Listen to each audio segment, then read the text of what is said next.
I'm Amanda and I host the Mums, Bums and Tums podcast, which is for mums by mums. If you enjoy what you're watching or listening to today, please like, subscribe, comment, share with all your friends, turn on your notifications. And if you really enjoy it, you can buy me a coffee and the link will be below.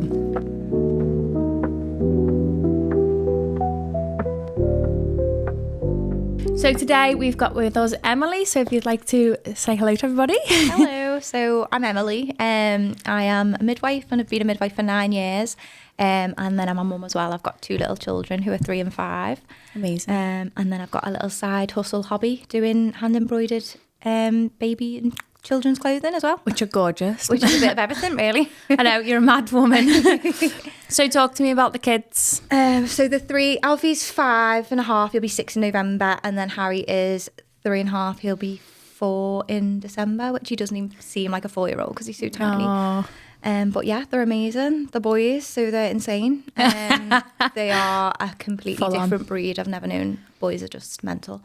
Really? Oh yeah, they're like insane. But like they're just boys. Yeah. They're not naughty. They're just boys. Have you got any brothers? No. So I think it's a bigger shock, isn't it? 'Cause you're Have not you got used to- brothers? No, I've got sisters. Yeah. So I've got one sister. And I just thought this was kids in general, but then my sisters had a little girl, and then in comparison, I'm like, Oh no, I've been cheated. They're wild. They're wild. It's the fighting, but not nasty fighting. They like play fight.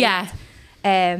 But you know, it's Yeah, boys. no harm meant. Yeah. Just happens. Yeah, Gladiators is banned, definitely. But yeah, they're just chaos. Just boys. Yeah, I love it. I think it's just kids, isn't it? They're wild. Yeah. At that age as well. Yeah. The 3-year-old, see, the 5-year-old's relatively calm. The 3-year-old is like just off the chart. In their feral phase. Yeah, but that's all 3-year-olds. To go to nursery or anything? Yeah, he goes to nursery. So he's there. He goes to nursery 2 days a week, and then Alfie's obviously in school. So he's going into year 1 this year. Oh. Which the school routine has been life-changing for us. Yeah. Because I'm on my own with them all through the week because my husband's in the RAF. So like every so often I'll do like a 4 or 6 month stint on my own with them as well. Oh my God. So having that school routine is just like, it's been a bit life-changing really because we have to be up and out the door every day. They're used to it. Yeah, so that's been really good because before that it was just like playgroups after playgroups after playgroups, which is fine, but there's only so many churches you can go to and stuff. Yeah. And the kids love it and they love the playgroups and it's great having them off. It's not as stimulating, is it, though? Yeah, but he was so ready to start school and it's just good. It's been really good for him, I think, to be honest. Good. Yeah, and good for me. I was going to say, it's good. And it's probably good for the younger one as well to like have a bit of time with you again. Well, he's a different child when his brother's not there. So if I take them both to a play group, he'll stay with his brother the whole time. But if like I go with just Harry, he'll just sit on my knee because he's a bit like, I don't know what to do. Yeah. So like I took them, they had a siblings pop cats on this morning, so I took them both together. And they just had a lovely time. They were playing lovely. But if it was just Harry, he probably wouldn't have done that. So it's just different dynamic. It's just the way he is. He'll find his own. He'll come into his own, like especially when he goes to school and that. Yeah. I bet you he's finding nursery as well with all his mates. He is now, yeah. So it's a bit of a long story with Harry. So he was born a bit early. And he had quite a few health problems. So he was only born 6 weeks early, but he had really bad like respiratory problems when not when he was born, but from when he was about 6 months old. So he didn't speak at all, Harry. Really? Yeah. So when he was 2.5, we spoke to his consultant and I said, there's something wrong with his sleep. Like he keeps screaming in the middle of the night, but it's not for milk, it's not for anything. And he's a really noisy breather. And it turns out he had sleep apnea. So they took his tonsils and his adenoids out. At 2.5? At 2.5, yeah. So it was last July, so we're like a full year on now, really.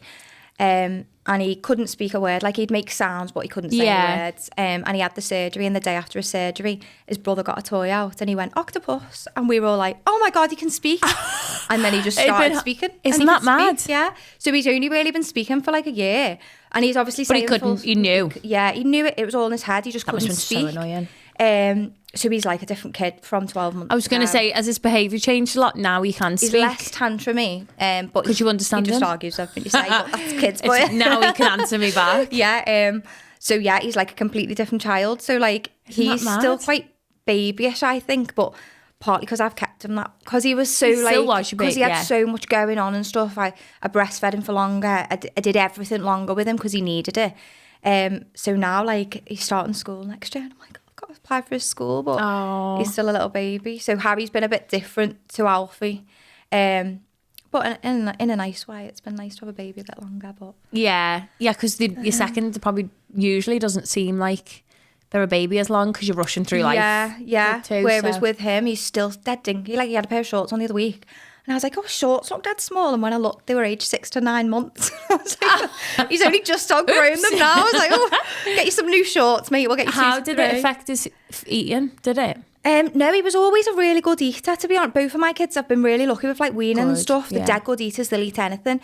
And he was always okay. He was just really noisy. So like if he was running around, he'd snort like a pig.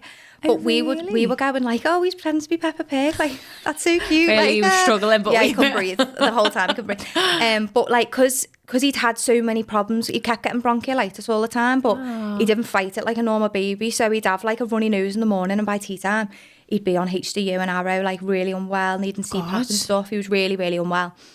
And then it got to 21 admissions and I stopped counting because I was just like, this is just relentless.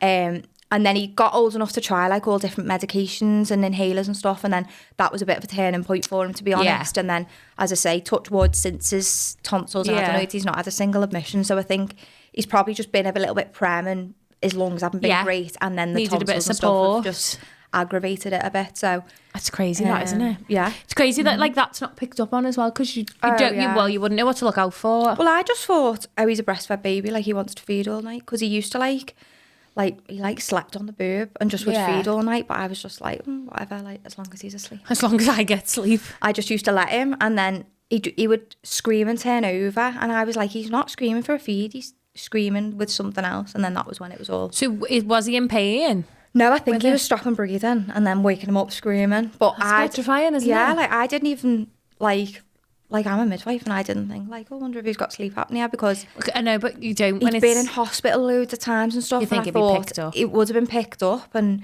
he'd never had tonsillitis before. All that, it just nothing added up to make it suggest that. But then I was like, when he started doing that, and I mentioned it, and that's where we ended up basically. And now, thank God it's sorted for him. He's like different kids. Does he sleep well now then? He does. So I carried on he had his surgery when he was 2.5, and then I was like, I'd said, I'll stop breastfeeding when he's had his surgery. And then he had his surgery. And famous last words. There was no reason there was no like, I don't know, we were just in the habit of it. And then, so then I was like, I'll stop feeding now. So stop just on a random day in September. And I'd been feeding continuously for 5 years by that point, because I'd fed the 2-year-old and weaned him off like after the other one was born. So obviously when I stopped feeding, my hormones just were like, I was crying every night. Like, he'd go to sleep without the milk, and then I'd just sit and cry for 3 hours and be like, oh God, like, have I made the right decision? Yeah. And the fact he wasn't asking for it was making me dead. I was just like, this is not okay. So then I was like, to his dad, I was like, I think I've done the wrong thing. Like, I think I should have done it more gradually. So then I started just doing his bedtime feed. So I said to him, like, you can only have a bedtime feed. It's just for bedtime milk. And he was fine. He was like, okay. So he'd have his bedtime milk, and then he'd just sleep as normal. And then on his third birthday, I was like, this is the last milk now, no more. I was like, Mummy's milk is spicy now, you can't have it. And he was like, okay. So then that was it. Like, he just stopped feeding. And because it was more gradual, I feel like the hormones were more balanced. They didn't, and I'd come to terms with it longer, rather than I just got up on a random day in September and when I'm not going to feed anymore. Yeah. And it wasn't the right way to do it. And he was fine. And then from when I've stopped breastfeeding, he comes into me, so he goes down his own bed, and then he comes into me about 11 or 12. But as long as he wakes up and I'm there, he just goes back to sleep, and he's fine. He wakes maybe once or twice. Yeah. Cuddles in. He still gets on my chest to go back to sleep, but he just goes back to sleep. Sometimes just probably to hear your heartbeat as well. Yeah. Like, know you're there. Yeah. They just want to know you're there. Nala sleeps better if I'm in her bed with her. Oh, she can just feel my presence, I think. Yeah. We're the only mammals that don't sleep with our offspring, and it's bizarre. It's weird. And the safe sleeping, like, of course, safe sleeping takes precedent. But actually now there's loads of guidance on how to safely co-sleep, and the NHS recommends it, because what was happening was, and you know, I fell victim to it with my first, you've got a newborn, you're absolutely exhausted, you're up bottle feeding or breastfeeding, whatever you're doing, and it is exhausting. Yeah. And I'd wake up and I'd be like, oh my God. And he would have like rolled onto my knee, and I was like, this is not safe anymore. I'd be like this with Nala, and she'd be like upside down. It's horrendous, isn't it? And it's scary because you don't mean to do it. In the depths of it. You're just in the thick of it. And I was obviously on my own as well, so I couldn't say, take him for an hour, I can't keep my eyes open. No. So then it got to about 3 months with Alfie, and I was like, this isn't safe now, like, we need to safely go to sleep.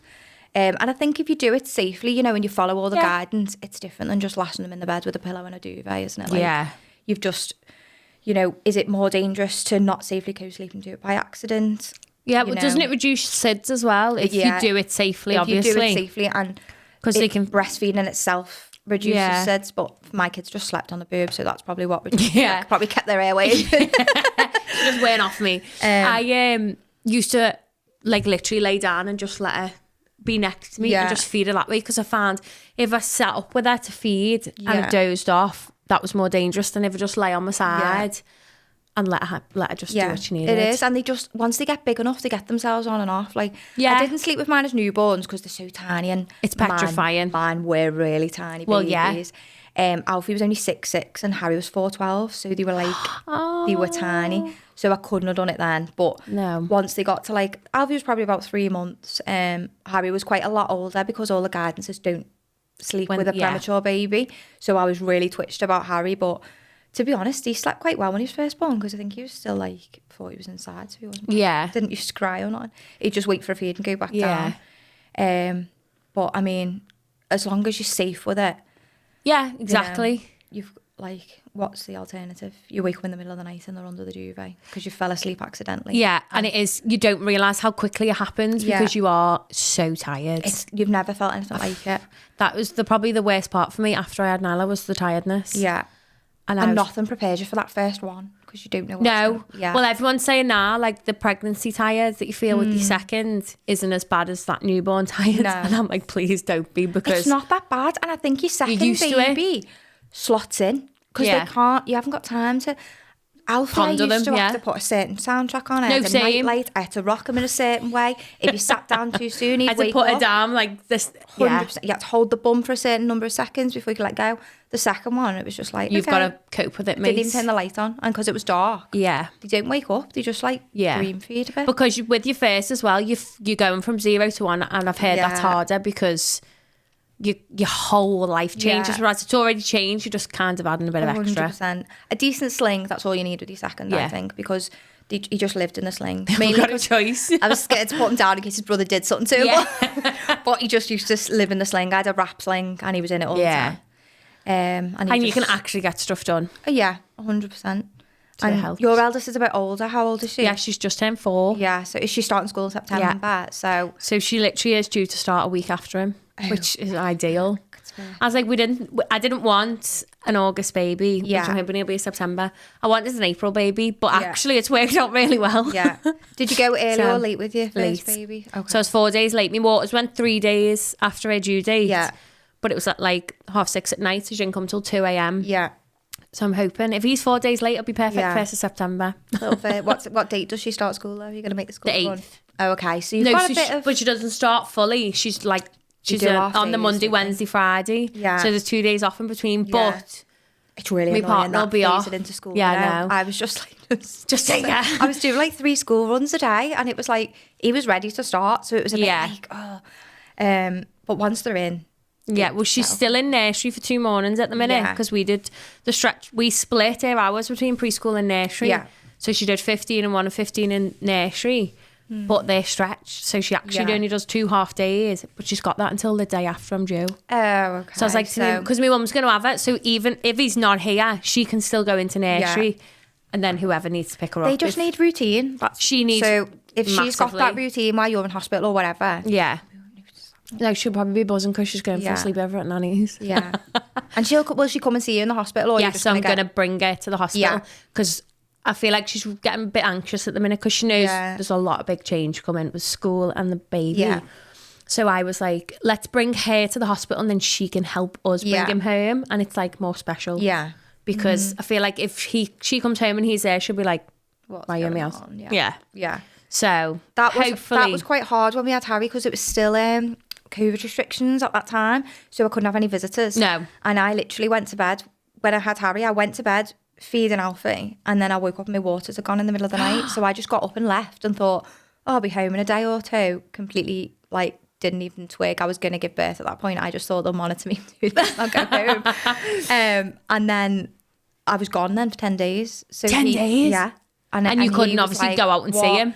Well, if I'd gone out and seen him, it just would have upset him more because he was 2 and they're still babies then, aren't they? And I didn't want to confuse him. I didn't want to... Was he taking bottles or well, he was eating then, I suppose? Well, he was eating, so he just didn't have milk. So I'd gone back to work by that point, so I'd be gone for a 12-hour shift and he just wouldn't have milk. So because I was gone for 10 days, I thought, I'll go home and he'll wean. He won't remember how to breastfeed. Obviously, I got home, got the new baby out, put him on. He wanted it more than ever. And he was like, Mom, I want milk. And he was dead upset. And I was like, this isn't how I wanted to stop. Like, I need to feed him now. So I fed him for 2 days, but then he was like pushing his brother off in the night and stuff. And it was just getting too much. I couldn't do it. And his brother was so tiny, he needed the milk more than he did. So I just had to say, like, no more now, that's it. And he had one tantrum and was really upset. And I was like, God, this is awful. What have I done? Like, I shouldn't have had another baby. And then after that one tantrum, he never asked ever again. That was it. It's mad, isn't it? Just stopped feeding. I think because they're a bit older, they are more onto it. It's more of like an attention thing, I think, as well sometimes. That they just want it still for that reason. He was still obsessed with them. Like, he'd have a cuddle and he'd put his hand on my chest, like that feeling, because that's what he used to do when he was feeding. But he just kind of went, okay. And that was it. God. Imagine if you had them both. 2 days was enough. No, like a cow. But it was intense. Anyone that tandem feeds, like, I know, hats off to them. Yeah, because it's hard work. It's hard going with one, never mind two. I know. And obviously, like, the milk had come in, so it was like I was giving him, I don't know, like crack cocaine or something. Because there was so much milk, and it dries up a bit when you're pregnant. So I thought he'd wean when I was pregnant, but he just carried on. So obviously when I came in with these big melons, he was like, yes, so I had to be like, no more. You're cut off. I know. Cold turkey. And I wouldn't have done it that way, but it's just the way it worked out, and he's fine now. He did all right with it, though. He was absolutely fine. He coped well, which is good. He was probably ready, and that was probably the push that I needed to stop. Because sometimes they're ready and you're not. Yeah. Because Nala weaned herself off. Did she? At 13 months. She wasn't having much anyway. She'd have maybe sometimes like a nighttime one, because I knew it'd get her to sleep easier. And it was a bit of a selfish reason. But she used to eat dead well. And then we went to the caravan once, and we went with my sister and her little girl, who's 10 months older. And she still had a bottle to go to bed. And Nala she's never took formula, ever. Yeah. She used to like hate it. And she took a bottle of formula and she drank it. And I was like, what the hell? You don't like that at home? And I thought, yes, this will be the way. Yeah. And then it must have been because we'd gone the caravan for the weekend. It must have been that next night I gave her my last feeding, and I didn't realise for a week. And I was like, I haven't fed her for a week. Yeah, and she was just fine. It was fine. And it was so much easier because I didn't have to do anything. And when they're ready, they just like say okay. But she wouldn't drink normal milk at this point. Yeah. So I was getting a bit... She wouldn't drink normal milk at this point, so I was getting a bit stressed. Yeah.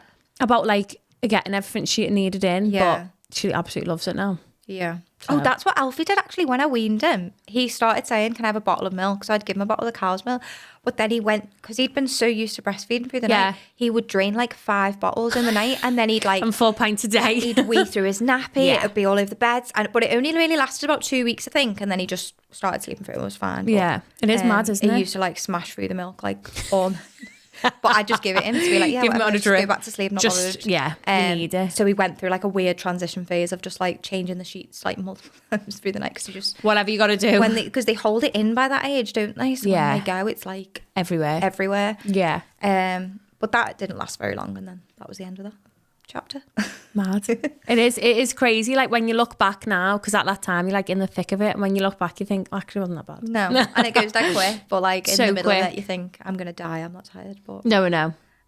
That's what I said to Josh today. I was like, that's the one thing I'm dreading, is that tiredness. But I don't remember being that tired with the second now. I really don't. I don't know if it's because I already had a 2-year-old, so I was already used I'm already to it, knackered. So does she sleep through? Depends. She's up and down. Yeah. At the minute, I don't know if it's because she's not in preschool, so she used to do 4 days in preschool, so she was stimulated all the time. Yeah.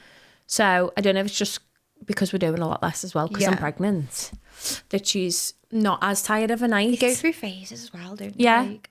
That's one thing I was never told before I had a kid. Like, it's never... You don't just get a good sleep or a bad sleeper, you get everything. And then you'll get a good sleep and then you'll be like, you brag about it. We need to go to sleep at that time. Do everything the same. Give them that snacks today, give them that milk at that time, and the next day they're just like, I'm not doing that. It's mad. It is mad. But we bought her, so she was in the smaller room. We've moved her to the bigger room. And we've got her a small double bed, because I was ended up getting in bed with her or she'd come in our bed. And I thought, I don't want to start this. Yeah. If we've got the new baby coming and then I'm going to struggle to co-sleep safely because she'll be on top of me or something. So we got her a small double bed, and now I just get in her bed with her instead, or Josh can. Or if she does get in our bed, I kick Josh out to the spare bed. That's on my to-do list because we've got bunk beds for the boys. Nobody sleeps in them. We all get in the bottom bunk, the three of us at bedtime. I'm like in the squished in the middle. They both go to sleep and then they sleep in together. So I should have just got them a double bed because they sleep better when they're in. Yeah, it's mad, isn't it? And they'll sleep better. And they're allowed to anyway, up until a certain age, aren't they? I don't know. Is the rules on it? I don't know. I think it's old, like for sharing bedrooms and stuff. I think it's.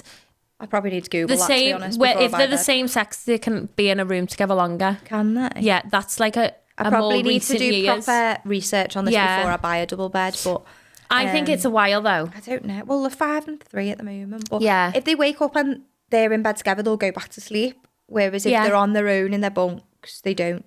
It's just like that comfort. I slept in my mum's bed. Probably don't want to admit this, but till I was about 13. Yeah.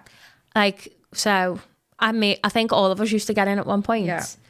And I have no attachment issues now. Yeah. I'm obsessed with my mum, but I'm not dependent on anybody to go to sleep. So, and she probably she used to have to fight me. Like, she'd put me back in my own bed and I'd just get back in. So she probably thought, what's the point? And I haven't got the time to be doing. No, I know. I've got 2 kids. I'm on my own. Like, I can't be traipsing in. Well, that was my mum. She had 3 of us on her own. So she probably thought, oh my God, shut up. Just get in bed. But I'd like wrap my legs around her and I'd be playing with her hair and I don't know how she coped. I really don't know how she coped. I just come in and I just lift the duvet and they get in. And that's it. Yeah. Nyla came in the room this morning. It was like 5-ish. I'm obviously in my pregnancy pillow. Yeah. And I was like, just get in. Because I'm not getting up now for an hour. Yeah. Because I probably wouldn't have gone back to sleep. I was like, just get in the pillow and let's cuddle. Yeah. And then I got up to go for a wee about 6-ish and she just like spread herself out. So I ended up top and tailing with her because I was like, I don't want to disturb her because I don't want to start the day. Yeah. I've done that so many times. I didn't go back to sleep. I just needed a bit of extra quiet time. It's mad the things you do, isn't it? I like sleep across the bottom of the bed. No. And my husband would be like, I woke up this morning, I couldn't find you. And I'm like, because I was at the bottom of the bed for half the night. Like, we've got like a wooden bed, so it's got a foot. Yeah. Whatever you call it, like a footboard or whatever, I don't know. So it's like I'm like clutching. Trying not to fall off it. Don't fall out, don't let anyone kick you out. But, I know. But you do what you've got to do, don't you? Literally. I love sleeping in our bed now because it's new as well. It's firmer than ours. So I love our beds when I'm not pregnant. Yeah. But when I'm pregnant, it's too soft. Yeah.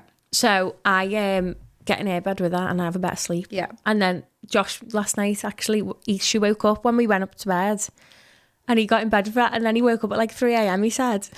He was like, where am I? So he came and got like back in bed. Beds. Literally. It is. If everyone slept in every bed, it's a good night. Yeah, it is. We used to have as well.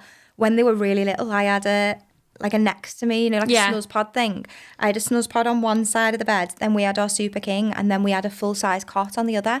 So Alfie would get in the full-size cot, the baby would be in there, and then we'd be in the bed. And then Alfie would usually migrate. Yeah. But then once I started co-sleeping with the baby was in the bed with me, and then Alfie's cot was on my side. So like the whole room was a bed, basically.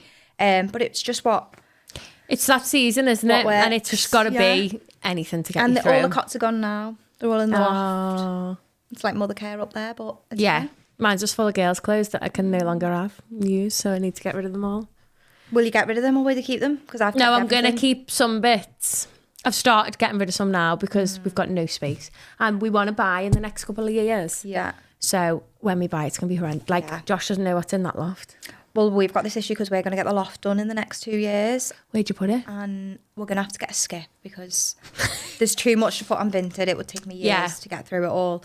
But everything is up there. I've not got rid of anything. Like baby-wise, yeah. Because I always said, I want more babies. I just put it all up there. So there's like car seats, cots. Mad, isn't it? There's a toddler table. There's every type of bouncer and sling or swing that you can get. Yeah. Everything. I've not thrown a baby. Like the only baby grows I threw away had poo stains on them. Yeah.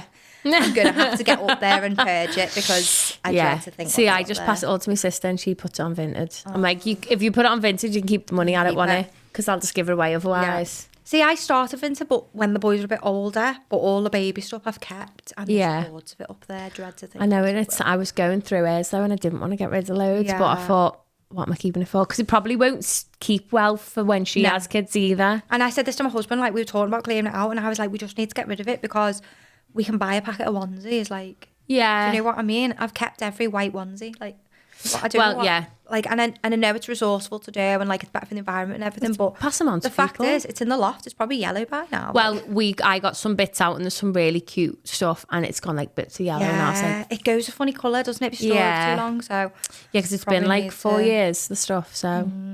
So that's on the to-do. But am I like a hoarder? Oh no, it's hard. See, I'm the opposite of a hoarder. Normally, like, I don't keep anything. Like, I'm quite savage. I'll just bin stuff. So yeah, you haven't one extreme or the other. The baby stuff, I've kept everything because I just thought I don't want to buy it again. But I know. Well, I think that it's just hard work. And but we've been given. If you wait 5 years for another baby, what are you going to do? Just keep it for half a decade? Well, exactly. Well, we've kept it for 4 years to have a boy. Exactly. So. But we've been really lucky, and I think obviously because I'm doing classes and stuff, so I'm around a lot of mums who want to get rid of their stuff. Yeah. And then I was sorting loads of stuff out, and I was like, I've got too much now. Yeah. Which you can never have too much for a baby, because as I look at it, I don't have to do as much washing because we have got from 0 to 3. We have I don't know how many onesies we've got, but it's perfect. And I said because he's probably going to shit through everything for the first how many weeks, so I don't need to wash everything. Like, do you know what I did with Harry? Actually, this is a top tip for baby number 2. I used to, so he'd be in his pajama onesie, but it's just their clothes, isn't it? So he'd be in a onesie from the night time. I used to not get him dressed until we got to playgroup because he'd poo on something. Yeah. So we'd go to playgroup, I'd get Alfie ready, we'd get to playgroup, and then he'd poo all over it, and then I'd get him dressed at playgroup, and I'd be like, I've saved an outfit. It makes no difference anyway. Because if you get them changed at home, by the time you get to playgroup, that car seat exactly brings on like everything. Exactly. So I used to not get him ready until we were at playgroup. Yeah. It saved me a job and it saved me an outfit. Definitely. A nice one usually. Yeah. Because it's always a nice one. Yeah, every time we'd get to a class in a cute outfit before I got the picture, she'd like poo through it. And they always have a jinxed outfit, like one outfit that you loved when you bought it, and it's always got poo on it, no matter when you put it. No matter the age. Yep, exactly. So, being a midwife, do you enjoy it? Absolutely love it. Do you? So I left school like the usual age of 18, and I went straight into midwifery. So I've never done anything else. Apart from I did work at Home Bargains when I was training. But yeah, it's all I've ever done. I absolutely love it. Is that what you always wanted to be? Yeah, so when I was younger, I was like, oh, I'm going to be a midwife. And my mum and dad, are you sure? Like, that's really going to be hard to do. And I was like, no, that's what I'm going to be. And then I found out what it was, and I was like, I'm not doing that. And then like when it came to choosing your options and stuff, I'd never thought of anything else. And I was just like, yeah, I'll do that. Yeah. And back when I trained, it was like really hard to get onto. So there was like 18 people per cohort, and that was it. Really? Yeah, it was really, really hard. And there was only like, there was unis that did it, but around here, there was only 3. So there was Edgehill, Chester and John Moores. Yeah. It was really hard to get into. So I went into it thinking, I'm probably not going to get on this year. Like, I'll wait till the year after. Yeah. But like, it was just really time consuming. Like, I had to do all this volunteering and stuff to get onto it. And I got onto it first time. Amazing. And then that's all I've ever done. So I just don't look back. And yeah, that's just what I did. And I've worked everywhere. So I've always been in the same hospital, but I've worked in all the different units in the hospital. And I've always been on the floor, like delivering babies and all that jazz. And then recently I've just got a new job, but in the same hospital still. I've not left. So now I'm doing like the preceptorship stuff. So when you qualify, you're a band 5 and you have to work your way up to a band 6. So I do like all the recruitment, and I'm basically their manager until they get the band 6. But then because I'm only part-time, I do quite a lot of bank, so I still do like shifts on the ward, delivery suite. Delivered my sister's baby in April. So did you? Yeah. Oh, that's gorgeous. So I've delivered both of her little ones now as well. Can you choose to like go and do that? So you can, but you have to get like proper approval. So I have to go to the head of midwifery and say, right, this is the situation. I have to go to, we have PMAs, which is like a bit like a pastoral support, like support for midwives, support for mums. So you have to go to PMA and say like, this is what I want to do. You have to do like a mini counselling session, and it's basically like, what would you do if this happened? If anything starts to go wrong, what do you want to do? And we got all that approval, and it's worked out with both of their babies. Yeah, because I was a bit like, is this going to work? Because I've got 2 kids. Like, you're basically on call for like a week, really, aren't you? Why you're waiting sometimes longer. But yeah, it worked out a treat. And what a thing to say as well. Yeah, it was lovely. So I've so gorgeous. I love that. Really nice. I bet you've delivered loads of babies though now. I lost count. I was going to say, did you count? Yeah, I had a book, and I kept count up until I was about, do you know when I kept count until I was pregnant with Alfie, and I was really sick all the time, and I just wanted to vomit. So like, just getting through work was hard enough. I don't care, I want to deliver. Writing everything down. So like, once I was pregnant with Alfie and I was in the sicky phase, then I stopped recording. But I could probably access some sort of record and find out, like, when I retire eventually, but... That's amazing, though. It's a lot, probably. It's such an amazing job. You have to get 40 before you qualify. And I think I finished on like 52, so I'd already got that before I qualified. Yeah. So because when I had Nyla, we had a student midwife, and she was like, she'd done loads of births and they'd end up in C-sections. Yeah. She was like, I need X amount of natural births. And then I'm so glad I said yes to a student, because it completely changed my experience for the better. And I ended up luckily having a natural, and she was like, thank you so much. And I was like, thank you. Yeah. Because she was just there with me all the time. Yeah. It's like an extra because I was low risk as well. So obviously I just thought you have someone with you 24/7. But then when you're low risk, you're low risk. Yeah. So you could be there for days. Yeah. Which I wasn't. But she was I said to Josh, I wouldn't have been able to do that without her. Did you just labour after your waters went? So my waters went, contractions started within half an hour. Yeah. And within an hour, I was 4 centimetres. Really? Yeah, so my waters went about 6:30, I think, because Josh was at work. And funny story, weeks before I thought my waters had gone, but I actually just wet myself. Yeah. And so I rang him and I was like, I don't know if my waters have gone or if I've just pissed myself again. So I was like, so there's no point in stressing and rushing home from work for nothing, because he had to work late. Yeah. And then half an hour later I rang him back. I was like, get home now. Yeah. I am in agony. And then we ended up, my mum was like, you just go up to the hospital because we couldn't get through. She was like, just go up. And then she was like, oh my God, you're 4 centimetres, let's go. Straight to the room. So I was like, because I think that's the hard bit, is getting to the 4. Like, obviously the whole of labour's hard. For me, that was the easiest bit. But some women are in that like 1 to 2 centimetres for days. Yeah. And it just... That's my fear. Yeah. Well, when you're having your second, your cervix is a little bit open. Yeah. Anyway, so you're probably... Well, this was my fear now, because he works 40 minutes away. Yeah. And he has to go on the M56. So if the traffic's bad, I'll be like, cross me like, because I said, you're going to have to be like... That is a fear, isn't it? Are they going to make it? And also getting Nyla somewhere, I don't want it to see me in pain. Yeah. Which I think I'll probably just have to mask anyway. Yeah. But he's actually going away 2 weeks before I'm due to Scotland to work, but he can't have it off because he needs to have when I'm due off. Yeah. So I was like, he was like, I'll take my own car. And I said, I need every single person's number there. And if what does anything, he do? He's a race car mechanic. Right, okay. So he does all over the country. It's his race season. Oh, what an exciting job to have. That's so random, isn't it? It's so random. But so they've got 4 cars on their team, and one of the drivers, his missus is pregnant, but he's from Ireland. And she was due this weekend when they're away in the UK. Yeah. She's luckily just gone before he's gone. But so the baby will be 2 days old, and he's got to go to work because he's the driver. It's really hard when they work away. He's paying a lot of money to be in it, and you also find if you don't turn up. So I would say, well, at least he's not missed the birth. Yeah. It's really shit. Yeah, he's going to miss a couple, but it'll only a couple of days. Yeah. So, but I would say, you've got to do, like, if they work away, they work away. Like, was your husband at both the births? Yeah. So with Alfie, he was born at 37 weeks, so I got married at like 36 weeks pregnant. Did you? Yeah. So oh my God. We booked the wedding, and then I found out I was pregnant, but we'd already paid the deposits for everything. Yeah. And obviously, not losing that. You plan it so far in advance, don't you? So I was like, should we cancel the wedding? Because it wasn't planned. Like, I wasn't on anything, but it wasn't planned. Like, it was just a surprise. We were just seeing what would happen, and obviously that's what not happens thinking, when you don't have any protection.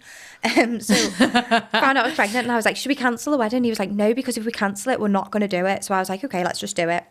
So I'm like this big, massive bride. It was just ginormous. Like, the bump was getting lower and lower as it went on. Oh. And then, so that was at 36 weeks. And then at 37 and 3 was when he was born, or 37 and 4, something like that.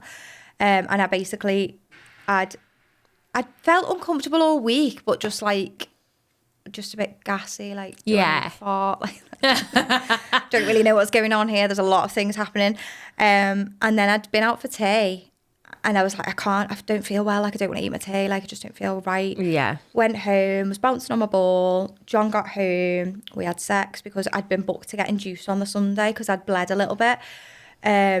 So we had sex. I was like, it was the final of the rugby the next morning, and everyone was coming to our house to watch it. So I was like, it will be fine. I was like, if we have sex now, like, probably looking at like tomorrow night, it will be fine. So he was like, okay, yeah, we'll do it. So we did the deed. Went to sleep, and then I woke up an hour later, and I just woke up really suddenly, and I was like, oh, thought, I need a wee. Got up and went for a wee. And then I like finished weeing, but it carried on coming. And I was like, that's not wee anymore. I was like, what's going on? So like, I just sat there for a minute and it was still coming. And I was like, I'm not weeing. So I was like, gets up off the toilet and I'm like squatting and everything, like it's coming out. And I was like, this is definitely waters. Like, so I looked at the clock and it was only an hour after. And I was like, I'm going to have to go and wake him up and tell him that like, this is he's going to miss the rugby. Because I'd be like, we're going to have to, because I'd said, I'm not telling anyone when I'm going into labour. I don't want anyone to know. And everybody was coming to our house to watch this. So they all had to know. All had to know. So I'm like, I was like at the door with a towel between my legs, like, John. And he was like, Fastly. And I was like, John. And he was like, what? And I was like, my waters have gone. And he was like, are you joking? And I was like, no, they've gone. And he was like, are you for real? And I was like, yeah, like, I think we need to go to the hospital. And I'd like done all this hypnobirth and everything. I was like, I'm not having any pain relief. I don't want nothing. It's going to be all natural. So I like phoned the hospital. I was like, do I need to come in yet? They were like, yeah, come in. We'll just check you over. So like, I'm not really in any pain at this point. So I'm like, oh, this is like, oh, this is great. Puts my TENS machine on. And then I got to the MAU and then I started really contracting then. Like it was getting really sore. And I was thinking, oh, I'm going to have the baby soon, going to have the baby. And they examined me and they were like, you're 2 centimetres. And I was like, what? I was like, pardon? Are you joking? They were like, no, you're 2. And I'm not 10, so no. And I was like, what? Like, are you for real? And they were like, no. So I was like, okay, I think I need to like go for a walk and get in the pool. So I went for a little walk, got in the bath. And then when I was in the bath, I was like, this is really hurting me now. I was making all these mad noises. My husband was going, you need to put your finger up there and check there's nothing coming out. Because like I was making all these noises. And then they examined me and I was 4. And I was like, but this was only like 45 minutes into it. But when you're in the thick of it, I thought I'd been there for days. So they were like, you're 4. And I was like, no. I was like, this is lying. Not okay now. This is not okay. I need pain relief. And they were like, what? And I was like, don't book me a bed on the MLU. I need to go to delivery suite. I need an epidural now. Because how ours works, I don't know if ours is slightly different because I've never worked there. But ours, we have a delivery suite, which is higher risk. So any medical conditions, any inductions, any concerns with baby, you go to delivery suite because you're on the continuous monitoring. So if you want an epidural, you go there because you need continuous monitoring. And then we have our midwifery led unit, which is, it's literally down the corridor, but it's like a low risk unit. They only listen every 15 minutes in the first stage of labour. It's just like everything's a bit more low risk and chill basically. So I'd always intended to go there, get in the pool and have a lovely swim and have a baby. So when they said I was 4, I was like, not happening, get me to delivery suite now. And John was like going, are you sure? He said I didn't want any pain relief. And I was like, no, I need something now. And then like you feel so sorry for them. I know, like it's hard for you. You do. But they can't do anything. No, they can't take the pain Which away. Would drive me mad. Yeah, so we'd been to all these classes where he'd been taught all these like massage techniques to do. Obviously, every time he touched me, get off. I did Please that to don't touch Josh. me. So I didn't speak. I just went completely silent. I was just like in the zone, in the fetal position, just not speaking. Yeah. And then they gave me a shot of diamorphine and it was amazing. Like my whole body just relaxed. I just went to sleep. I was just so much better. I just held his hand. Like he kept trying to touch me and stuff, but I didn't want that. I was in. You just go into yourself. Yeah. So I just did that. I just held his hand and then he said I just suddenly sat up at like, I'd been asleep for a couple of hours, like just making the occasional noise. And then he said I just sat up and was like, whoa! Like, something's happening. And he was like, what? And I was like, something's happening. And he was like, calm down, like it's okay, like what's going on? And I was like, get me an epidural now, this is it. And I must have been transitioning. So when you go to fully dilated, you go through something called transition. Yeah. And everybody reacts to it really differently. So some women will be like, I'm going home now, I've had enough. And they like start taking all the monitors off. No, you're not. You're not going anywhere. Others will start crying. Others will be like, get me pain relief now. Others go silent. Everybody reacts to it really differently. And you don't know how you're going to be until you're in it, yeah. So I just started going, get me an epidural now, get me an epidural. And they were like, no, just calm down. Like, let's just examine you. And I was like, okay. So they examined me and I was a rim, which is like 9.5 centimetres. Oh. So there's like a tiny bit of cervix left. And I was like, no. And they were like, what? And I was like, I'm not pushing. I'm done. And they were like, what? And I was like, I am not pushing. I was like, I will hold this baby in until an epidural is in. And they were like, it's too late for an epidural. And I was like, it's not. I was like, I want you to try. So when people say that, you always go, okay, we'll try. But in your head, you know, if you sit up on the side of that bed, this baby's going to come out. So like, they just come in and they have to consent you for it. Did you have an epidural? So they verbally consent you for everything. Then you have to sign forms to say like, you've agreed to it. You're taking the risk and you want the epidural. So she comes in and I'm like, yeah. She's like saying all the rest. And I'm like, yeah, just put your scrubs on, whatever. Like, get it done. Sitting on the side of the bed. And like literally she got it in within, because I'm like, you sometimes struggle with like positions and stuff, but like I just knew what to do, just sat there and did it. So while they're putting this epidural in, I'm going, whoa, like pushing, couldn't stop. It was like, it just takes over, doesn't it? So I'm like making all these mad noises and they're going, are you okay? Yeah, I'm fine. Yeah, don't worry about me. I'm fine.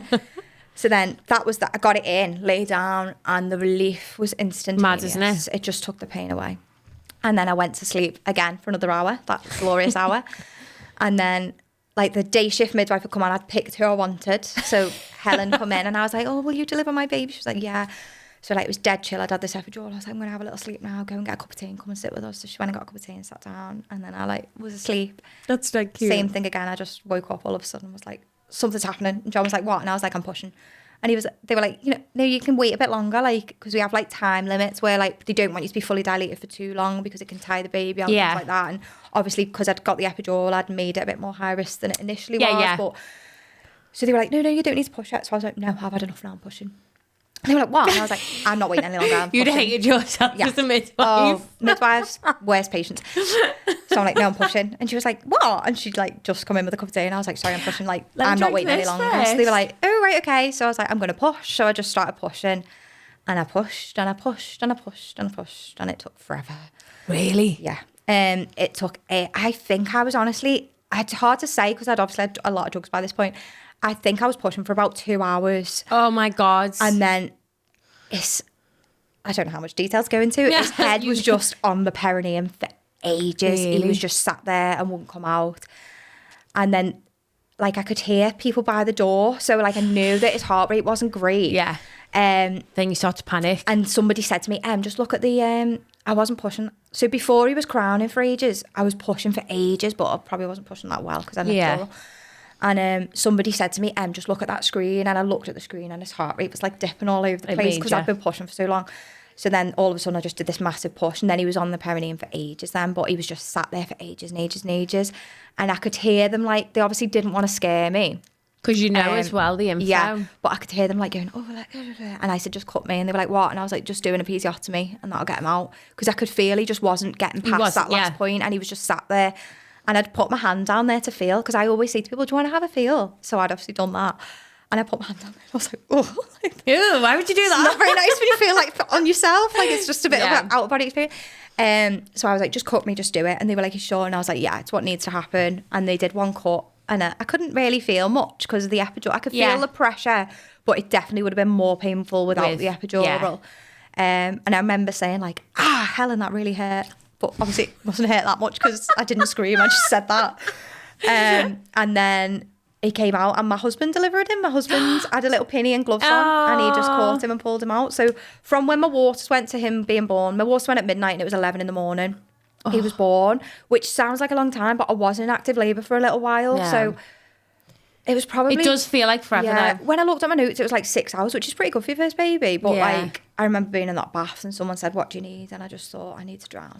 I need to be out of this. This is not okay. It's mad, isn't it? Yeah. And I had every pain relief you could have with Alfie and I wouldn't change it. Like, I think hypnobirthing's fantastic. It's an amazing tool to have. Not for me.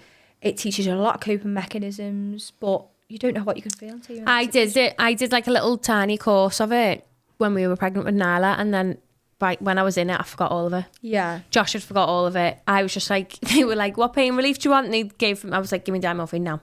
She's like, oh, we don't usually do that. I was like, I want it. Like, that is what I want. Because I was dreading an epidural. Did you get an epidural? No. So I just did the diamorphine and I was like, I want that. And she was like, are you sure? I just need to like get your consent. I was like, yeah, I will sign anything. Yeah. Like I'm a wimp with pain. So I thought, when you're done. There's no point in me getting something, struggling for 4 hours, being extra tired. Just give me the strongest thing that you can. I always say to people when they come in and I'll say like, do you know what your pain relief options are? And they go, no, I'm going to hypnobirth. And I'm like, that's really, really, like, that's amazing. Your options. But can I tell you your options? Because if it gets to where you're in pain, you're not going to want to listen to what I've got to say. You probably won't have the capacity to listen. I just think hypnobirthing is one of them tools you have in your box. Yeah. And you probably use it on and off. Some people use it. All the way through. Some people need pain relief, some people don't. Second baby, like, I was fine. Like, yeah. You're not a hero as well to do it. Like, if people love to say, oh, I did it like unmedicated, which is incredible, but it doesn't make it any worse if you've used I get asked all the time, what's the hardest thing about being a midwife? And I actually think people refuse pain relief when they need it is one of the hardest things, because you're watching them crying their eyes out. Your body needs it. Yeah, and you can't, if you don't, I'm not saying everybody needs pain relief. Some people won't have pain relief and they'll be fine. But like, when you see people and they're really upset and they need it and they won't take it, you can see how tense their bodies are. To relax them, it needs to relax for your labour to progress. Like, exactly. And sometimes you literally see it when you give people diamorphine. The body just relaxes. Yeah. And you know what? People go from like 4 centimetres to 10 like that because it's just took all that tension out of your body.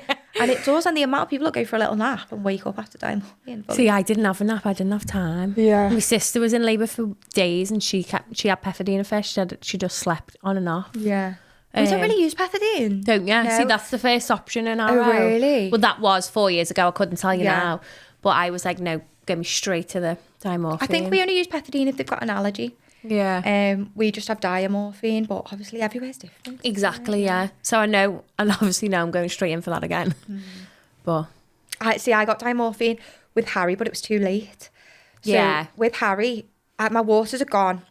I'd been in hospital for a few days, and then I'd said he's not moving something. With Harry, it was really, this is like a really good story about like fetal movements as well, like listening to your body. So I'd never had fetal reduced movements ever with any of my babies. And then on this one day, I was just like, something's not right. Yeah. Like, he would move up my belly, but it was like a bit sluggish. So I went into the MAU and I was like, I remember saying to the midwife, something's wrong, but I don't know what. Yeah. So they did all the tests, everything was normal. The only thing they couldn't do that day was a scan, so they booked me a scan for the Saturday, and that was on the Thursday. They examined me and I was 2 to 3 centimetres, and that was at 34 weeks. But because I was a multip, they were like, we don't really know, like, as your cervix just being like that. We don't really know because you've not had an examination before this point. Yeah. So I was like, okay. So I said, I just feel off. I was like, I can't put my finger on it, I just feel off. And she was one of my friends as well. And she was like, if you go home, have your tea and settle down, you still feel like this, just come back. So I was like, okay.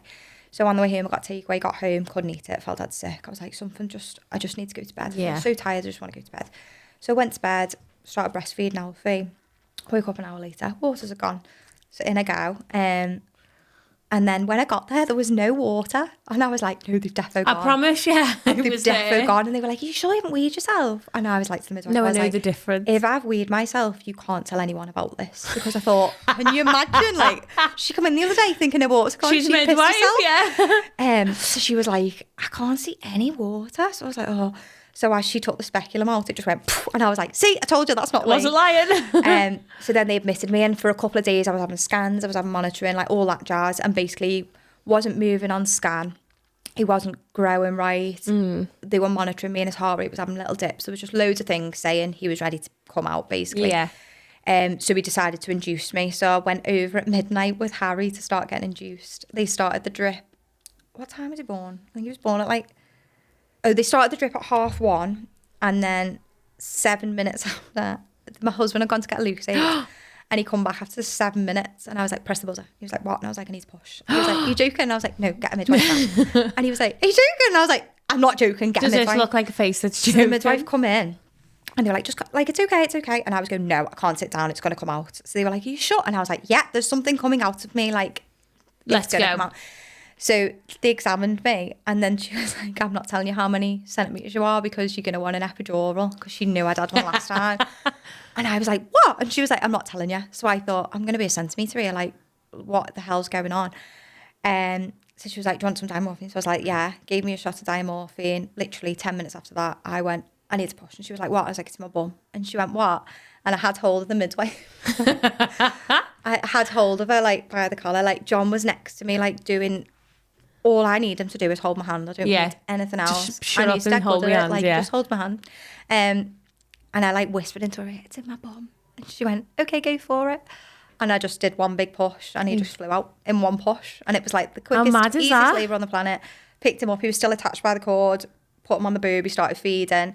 And then he cut his cord and everything. I fed him. And then John said, I literally just wrapped him in a towel and went, can you hold him for a minute? And went... Because I'd had the diamorphine then. I am knackered. So it hit me like a ton. I couldn't keep my eyes open. It's just that feeling, isn't it? And then for about an hour after, I slept because I took it too late, really, with Harry. But he was fine, yeah. I know, it's a story. So one I had basically no pain relief, and the other I had everything. But they do say with your second that you're quicker, don't they? Yeah, your body just, it's like muscle memory. It just knows what to do. So definitely. Let's hope Josh actually makes it. It is. I said to him, otherwise my mum's going to have to be there. Yeah. Did you have your mum there last time, or was it just the two of you? No, because it was like we were still in COVID restrictions. It was a hard time, wasn't it? Now, looking back, I don't think, like, if COVID hadn't happened, I'd have probably took my mum. But now COVID has happened, I don't think I'd have her. Yeah. Because I think it takes away from the partner as well a little bit. That's what I feel like it would take away from Josh, because I'd want my mum more than him in the nicest way possible. Because he was like trying to rub my back and stuff, and it was the heat wave in July when I had her. Yeah. And I was dripping with sweat, and I was like, you know what your job can be? Go and put that flannel under a cold tap, bring me it back. And he was like, at one point, he was like, I had to leave the room because I couldn't cope. And I was like, are you joking? He went, no, I couldn't cope with not helping you. Yeah. Because he's a fixer. It must be hard to watch someone. Well, you're watching the person you love. And they'll never experience it. Yeah. And so they're never going to understand, but that's not their fault. No. But he was just like, he couldn't cope. And he doesn't really do well with like sitting still for long and like being in the same room. He's quite like, he's got to be doing something all the time. Obviously, I wouldn't let him sit and watch telly or nothing. So. Oh, I did. We didn't have time. Wasn't it? So I said, put the match on. He was like, what? And I was like, this was after the epidural, obviously. Yeah. And I was like, I'm going to have a little nap now. I'll just put the rugby on. And he was like, why? And I was like, because you're just looking at me and I'm not doing anything. I just do my head. So just watch the rugby. He was like, but if someone comes in, they're going to be like, hey, fella's just sat in there watching rugby. And I was like, I'll tell you if I need anything. I was like, but honestly, I'm fine. Yeah, because otherwise you both just sat there like, it is hard. And they can't. They literally can't do all anything. They can do is hold your hand. Yeah. And encourage you. And say, like, you're doing really well. Yeah. I remember looking at him once though when I was like pushing Alfie out. And because I'd had all these drugs, I kept like, I'd push and then I'd go, was still up. It's like horrendous. And I remember looking up in the middle of it and he was stood there and he just went, are you okay? And I was like, looking? Yeah, I'm sorry. Started snapping. I was like, just get me a cold flannel. I was like, I just need to wake up a bit. It's mad, isn't it, what your body goes through though? Yeah. Do you know what's mad about it? You go through something like that and then the next day you just like forget. Go to Aldi or something. Do you know what I mean? It's so weird. We literally were on the way home and he was like, get your mum to come round now, because he was like dying to show her off, and I was like, yeah. And it was like hosting my mum, my sisters and my little niece. And you just forget, like you just. I know. Like I've just literally been through trauma at 2 a.m. You want to say to people like, do you know what? Like I've just done. Like, literally. Could you just acknowledge what I've just mad, done? Isn't it? Yeah. By the way, I had this baby this week. Yeah. In Aldi. I just pushed that baby out by myself. Like, it is crazy. Yeah. I remember the mother care sale was on when I had Alfie because they were shutting down. Oh, and my nan came around and was like, oh, the mother care having a closing down sale. And I remember literally limping around mother care because I'd had this episiotomy. Like, I need these clothes. Like, there wasn't even anything good there because it had all gone by that point. But I was like, oh no, like I'm pushing the baby in the pram. Clearly I couldn't even sit down. It's like a pride thing though, isn't it? Yeah. Like you just want to show them off. Yeah. And people just like get that pressure to get out, but I don't feel like you've got that with your second. No, I was going to say with your first there is. Like I was dying for people to come round, whereas this time I feel like I've said to him, I want people need to be gone by like a set time this time, because more for Nyla. Yeah. She's going to be needing routine. Yeah.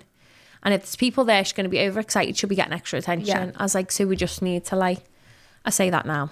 We'll see what happens. It's hard, isn't it? Yeah. Well, with that, Harry, because I had to stay in, I was in for a week. Yeah. So I was fully recovered by the time I got home. Like I'd stopped bleeding. I was literally fine. Like it was like I hadn't had a baby. I'd just weird, isn't brought it? This one home with me.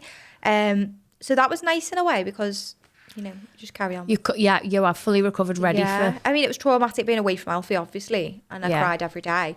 But like looking back, I'm like, oh, it wasn't that bad actually. It was like 10-day holiday. Nice, it's not the holiday I wanted that year, but my husband was coming in like, I'm so tired, he doesn't sleep, and I was like, oh yeah, I feel great. Like, what a shame. He's in the incubator, he sleeps, he feeds every 3 hours, and that was what it was.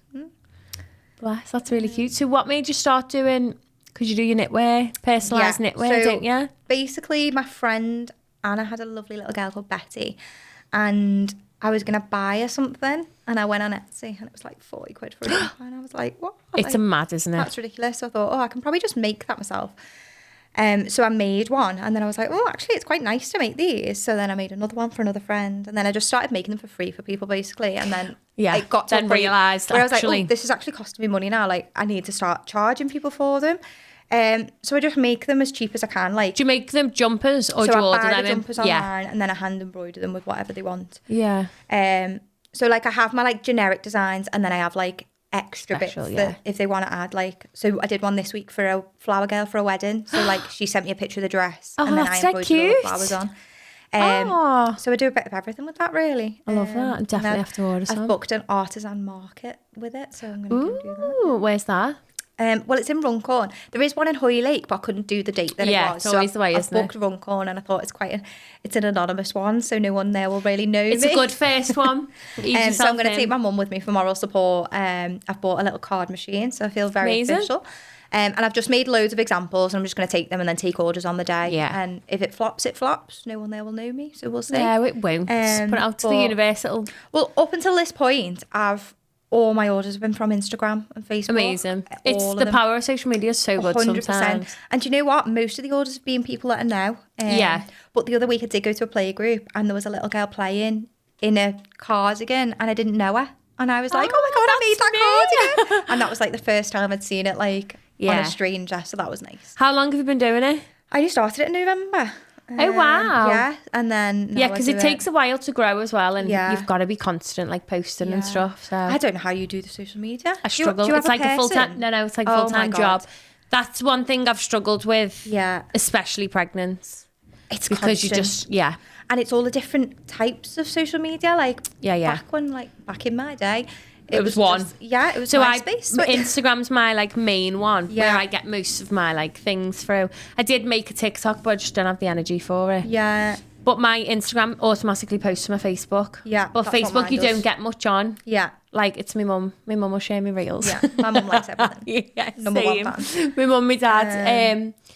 But if you don't post constantly, you don't get through the algorithm. No. And it's a nightmare. I've honestly got. Took me probably like 3 years to get. Has it? To an okayest place. I've got so many draft photos in my drafts, but then it gets to 10 p.m. I'm like, I haven't posted today. Doesn't matter, I've posted anyway. Sometimes I'm like, it's 9:30, I never posted now, no one will see it. But you can schedule sometimes them, can't you? But then sometimes if I schedule and I miss the comments on it, and it's like... Yeah, it's a nightmare. It's just a bit of a minefield, so...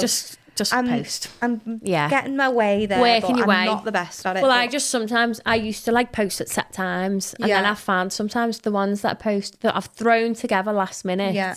Like I did one the other week about, don't know if you've seen the trend where it's like, if you need me, you'll find me here with my kids. Yeah. Unless you can find me a babysitter. And that literally, it took me seconds to make because I knew what videos I wanted in it.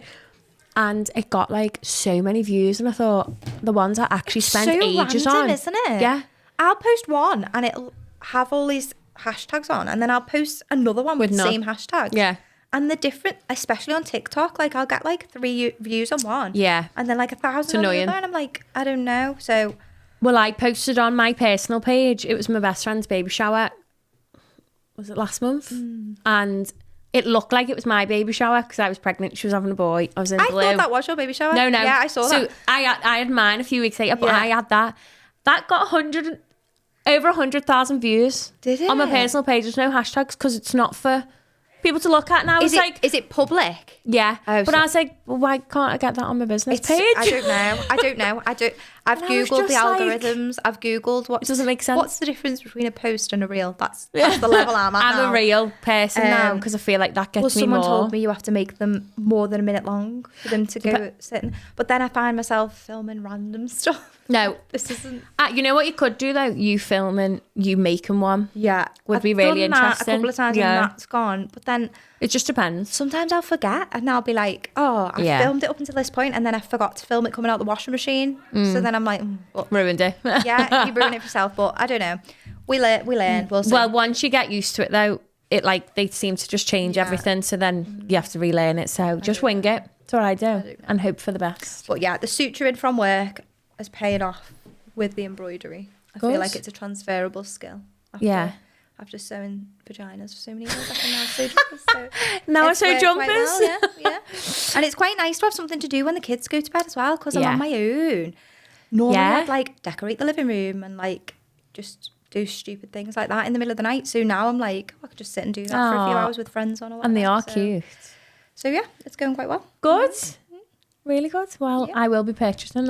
I literally said to Josh this morning, I was like, right, we need to get sorted because I was debating this. I said to my sister, I was like, I would have brought you something like a gift, but we only arranged this last night, so we can only do so much. I did look at a jumper and I was like, could I unpick one of my display ones? Could I unpick that? And then I was like, it's definitely going to rip the jumper. No, don't do that. No, because I've wanted one for ages, and obviously second pregnancy, you just don't organise stuff. So I was like to Josh, when they're not here this is a sign. Let's just do it. Yeah. And it'd be really cute. I think when they're not here yet as well, you don't know what you want it to say. Yeah, well, no, we haven't decided a name, so we can't be a name one yet. Have you got a short list or a long list? We've got a short list, but we don't agree on any. So I think I want to get like her a big sister and a little brother one. I'm a big believer in you need to see the baby before you decide on a name. Yeah. Because certain names don't match babies. No, so we've got, I'm doing the hard work, I'm getting the last say is my opinion. Did you name the last one? Yeah, but he loved it straight away. Yeah. We had a name for ages. Did you? Yeah. See, I named neither of mine. Alfie didn't have a name for at least a week. Really? Yeah, I really struggled with Alfie. And then eventually I said to John, pick something because I can't think about it anymore. And then Harry, when I was in labour, we were going, what about this? What about that? Like stupid names. And I went, what about Harry? And he was like, oh yeah, I quite like Harry. Oh. And then afterwards he went, should we call him Harry then? And I went, yeah, okay. Yeah, whatever. That was the end of it. We're done now.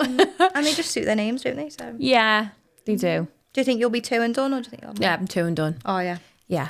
You know, don't you? Yeah. I don't think we could afford another one anyway. Like, to live a comfortable life. It's hard, and isn't it? with me having, like, I've got my own business and he's away. Yeah. It just, mentally as well, I don't think I'd cope with 3 on my own.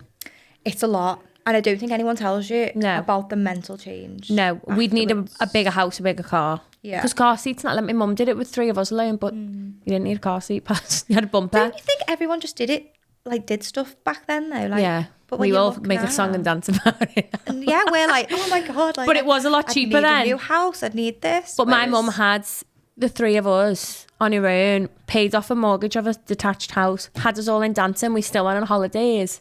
There's no way you could afford that on one wage now. No. So I'm like, are you a superwoman? The cost of living, like the cost of food at the minute, my food shop every week, it's like... These kids eat like there's no they're tomorrow. Like asking for snacks constantly. Obviously it's the summer holidays.